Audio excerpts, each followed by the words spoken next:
Job లేక ఇబ్బంది పడుతున్నారా? అయితే మెడికల్ కోడింగ్ మీకు మంచి ఆప్షన్. వెంటనే కాల్ చేసి కోర్సులో జాయిన్ అవ్వండి.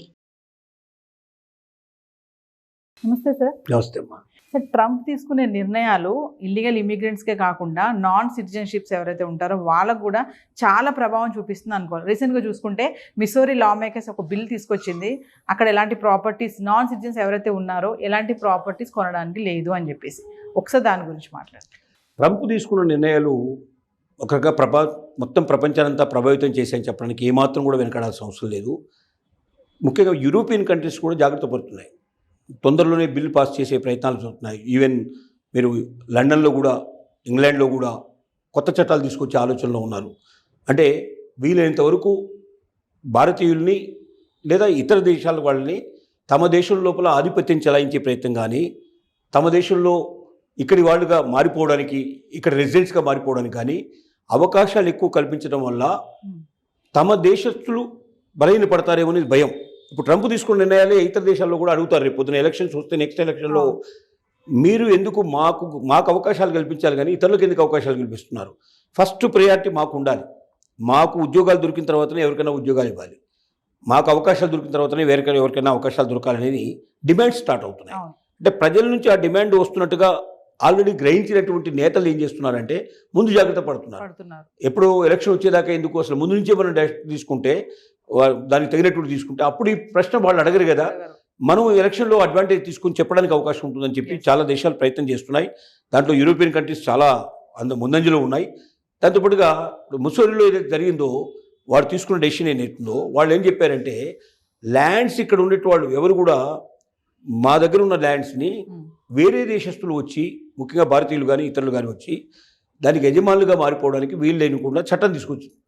ఈ చట్టం తీసుకురావడంలో ఏమైందంటే, మనం అక్కడ ల్యాండ్స్ కొనడం కానీ లేదా ల్యాండ్స్ అమ్మడం కానీ యజమానులుగా మారడానికి కానీ అవకాశం లేకుండా ఆపేశారు. అంటే ఒక ఇండియన్స్నే కాదు, అదర్ కంట్రీస్ నుంచి వచ్చిన వాళ్ళు ఎవరిని కూడా లేకుండా వాళ్ళు ఆపే ప్రయత్నం చేశారు. ఎక్కువగా ఇండియన్సే చొచ్చుకుపోయే మనస్తత్వం ఉంటుంది కాబట్టి ఎక్కువ బలయ్యే వాళ్ళు ఇండియన్స్ బలి అవుతున్నారు. అసలు మన ఇండియాలో కూడా కాశ్మీర్లో ఒకప్పుడు, అంటే ఇప్పుడు కేంద్రపాలిత ప్రాంతం కాకుండా ఉన్నప్పుడు కాశ్మీర్లో ల్యాండ్స్ బయట వాళ్ళు కొనడానికి వీల్లేదు. బయట వాళ్ళు అంటే ఇండియన్సే కొనడానికి వీల్లేదు. ఓన్లీ కాశ్మీర్లో పుట్టిన వాళ్ళు, కాశ్మీర్లో ఉన్నవాళ్ళు, కాశ్మీరియన్స్ అయినప్పుడు ఆ కాశ్మీర్ పౌరుడుగా ఉన్నవాడు మాత్రమే అక్కడ ల్యాండ్ కొనాల్సిన అవకాశం ఉండేది. వేరే వాడు కొనడానికి అవకాశం లేకుండా. దానివల్ల ఏమైందంటే ఏళ్ల తరబడి, ఎప్పుడో 1947లో మనకు స్వాతంత్రం వచ్చిన తర్వాత 51లో మనం మామూలుగా స్వతంత్రం అయిపోయి రిపబ్లికన్ కంట్రీగా మనం అవతరించిన తర్వాత కూడా కాశ్మీర్ లోపల ల్యాండ్స్ బయట వాళ్ళు కొనడానికి అవకాశం లేకపోవడం వల్ల అవి పాడుబడిపోయి ఎవడూ ఉపయోగించకుండా చాలా ఏళ్ల పాటు, దశాబ్దాల పాటు అక్కడ అభివృద్ధి అనేది లేదు.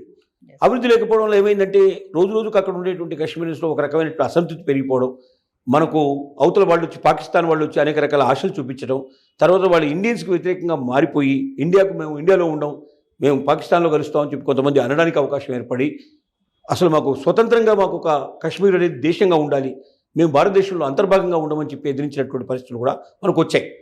ఎందుకంటే మన దేశంలో ఉన్న వాళ్ళే ఇండియన్సే కొనడానికి అవకాశం లేకుండా ఉంటారు. ఇప్పుడు ఏమైందంటే కేంద్రపాలిత ప్రాంతంగా దాన్ని మార్చిన తర్వాత ఎవరైనా అక్కడ కొనుక్కోవచ్చు, ఎవరైనా పెట్టుబడులు పెట్టవచ్చు అన్నప్పుడు బ్రహ్మాండమైన అభివృద్ధి స్టార్ట్ అయింది. అక్కడ ఇండస్ట్రీస్ రావడం ప్రారంభమైనాయి, అక్కడ కల్టివేషన్ బాగా ప్రారంభమైనాయి, కొత్త కొత్త పంటలు పండించే అవకాశాలు ఏర్పడ్డాయి, ఎక్కువ మందికి ఉపాధి కల్పించే అవకాశం అయింది, నిరుద్యోగం తగ్గిపోయింది. తద్వారా ఏమైందంటే ఎప్పుడైతే సంపాదన ప్రారంభమైందో వాళ్ళకి అర్థమైంది ఇప్పుడు భారతదేశం ఎంత గొప్పతనం ఏంటో వాళ్ళు తెలుసుకునే ప్రయత్నం చేస్తున్నారు. ఇలాంటిది ఇతర దేశాలు చేయడంలో ఆశ్చర్యం ఉంది. మన ఇండియాలో ఉంది. ఇంకో ట్రైబల్ ఏరియాలో ఉండే వాళ్ళకు కూడా ట్రైబల్ పీపుల్ ఉంటారు. వాళ్ళ ల్యాండ్స్ కూడా ఎవరు పడితే వాళ్ళు కొనడానికి వీల్లేదు, ట్రైబల్సే కొనాలి. దానివల్ల కూడా ట్రైబల్ డెవలప్మెంట్ అనేది లేదు. ఆ అడవుల్లో ఉండే వాళ్ళు, అడవులకు దగ్గరగా ఉండేవాళ్ళు, వాళ్ళ ల్యాండ్స్ చాలా విపరీతమైన కాస్ట్ ఉన్నప్పటికీ, బయట కనబడుతున్నప్పటికీ వాళ్ళు అమ్ముకోలేరు. కాబట్టి వాళ్ళకి ఎప్పటికీ కూడా ట్రైబల్స్కి అమ్మాల్సిన పరిస్థితి ఏర్పడుతుంది. ట్రైబల్ పేరుతోటే కొనాలి ఎవరు కొన్నా కూడా. దీనివల్ల కూడా ట్రైబల్ డెవలప్మెంట్ అనేది ఎక్కువ జరగట్లేదు. దానికి కూడా ఇప్పుడు గవర్నమెంట్స్ ఆలోచిస్తున్నాయి, ఏ రకంగా ట్రైబల్స్ని వాళ్ళని కూడా మన జనజీవన స్రవంతిలో ఎట్లా కలపాలని ఆలోచిస్తున్నాయి. కాబట్టి ఇతర దేశాల్లో ఉండే వాళ్ళు ఇక జాగ్రత్త పడాల్సిన పరిస్థితి ఏర్పడింది. రోజు రోజుకి వాళ్ళు మీద ఒత్తిళ్లు పెరుగుతాయి. ట్రంప్ వల్ల ప్రపంచంలో ఉండే అన్ని దేశాల్లో కూడా రోజు రోజుకి ఇప్పటికి లేని ఆలోచన లేని వాళ్ళు కూడా కొత్తగా ఆలోచించడానికి అవకాశాలు కల్పించబడ్డాయి. అంటే సార్, అక్కడ రియల్ ఎస్టేట్ మార్కెట్లో కూడా విదేశీ ప్రభావం ఎక్కువ రాకుండా ఉండడానికి కూడా అనుకోవచ్చు అంటారా? అంటే విదేశీ ప్రభావం ఉండడం వల్ల వాళ్ళ రేట్లు బాగా పెరుగుతాయి, వాళ్ళకి కూడా కొంత బా కొంత లాభం కలిగే అవకాశాలు ఉన్నాయి. కానీ ఎక్కడ ఇండియన్స్ బలపడిపోతారో, పడిపోతారు. ఎక్కడ డామినేట్ చేస్తారో, చివరికి మన దేశంలోనే మనం రెండో పౌరసత్వంగా ద్వితీయ పౌరులుగా ఉండాల్సిన పరిస్థితి ఏర్పడుతుందనే భయం కూడా కొన్ని దేశాల్లో పట్టుకుంది. Yes. అందువల్ల కూడా ఇలాంటి బిల్లులు తీసుకొచ్చి ఇండియన్స్ని వీలైనంత వరకు దూరంగా పెట్టి ఇండియన్స్కు అవకాశాలు తగ్గించేసి తద్వారా తమ మీద వేరే దేశస్తులు వచ్చి డామినేట్ చేసే పరిస్థితులను ఆపాలనే ఒక ఆలోచన కూడా దీని వెనుక దాగి ఉంటుంది. సో ఏదేమైనా ట్రంప్ తీసుకునే నిర్ణయాల వల్ల అక్కడ అటు అమెరికాకే కాకుండా అక్కడ ఉన్న వాళ్ళకే కాకుండా చుట్టూ ఉన్నటువంటి కంట్రీస్ ఏవైతే ఉన్నాయో వాటిపైన కూడా బాగా ప్రభావం చూపిస్తుంది అంటారా? ఖచ్చితంగా ప్రపంచంలో అన్ని దేశాల మీద ఏదో ఒక రకం ప్రభావం చూపిస్తుంది. ఖచ్చితంగా ఉంటుంది. అసలే అమెరికా ప్రపంచంలోనే అగ్రదేశమే, ఇప్పుడు అనుకున్నా కాకపోయినా ఒక రకంగా అగ్రదేశంగానే ఉంది, నెంబర్ 1 పొజిషన్లో ఉంది ఇప్పటికీ. అంటే in spite of all these thing ఇవన్నీ ప్రభావాలు ఉన్నప్పటికీ నెంబర్ 1 పొజిషన్లో ఉంది. కాబట్టి అమెరికా ఏ నిర్ణయం తీసుకున్నా దాని ప్రభావం ఇతర దేశాల మీద, ప్రపంచ దేశాలన్నింటి మీద పడే అవకాశాలు ఉన్నాయి. ఇప్పుడు ట్రంప్ తీసుకున్న నిర్ణయాలు ఇంకా సూటిగా ధాటిగా ఉండటం వల్ల అవి తొందరగా చేరుకుంటున్నాయి, అన్ని దేశాలకు చేరుకుంటున్నాయి.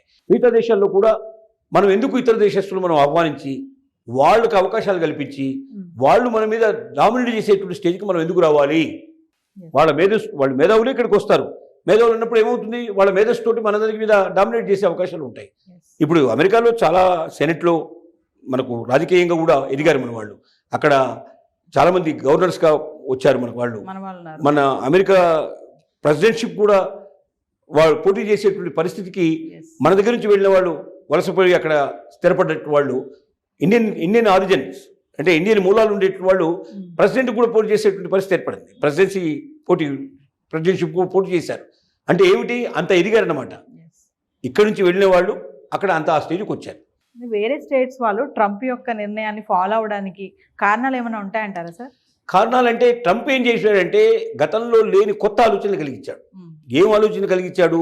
వలసవాదులు అంటే ఇతర దేశాల నుంచి మన దేశానికి వచ్చే వలస దేశస్తులు ఎవరుతున్నారో ఈ వలసవాదులు ఇక్కడ స్థిరపడుతున్నారు, వాళ్ళ మేధస్తోటి ఇక్కడ ఆస్తులు సంపాదించుకుంటున్నారు, పదవులు సంపాదించుకుంటున్నారు, చివరికి రాజకీయాల్లో కూడా ప్రవేశిస్తున్నారు, చివరికి మనల్ని డామినేట్ చేసే స్థితికి వస్తారేమో, చివరికి మనమే ద్వితీయ పౌరులుగా ఉంటారేమో అనేటువంటి భావానికి ఒక ఆలోచన కలిగింపజేశాడు. ఆ ఆలోచనలు ఎప్పుడైతే వచ్చాయో వీళ్ళలో కూడా భయాలు ప్రారంభమైనాయి.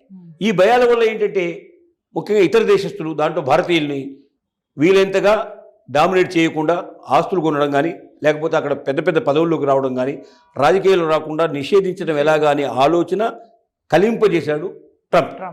ఇప్పుడు బీజాలు వేశాడు.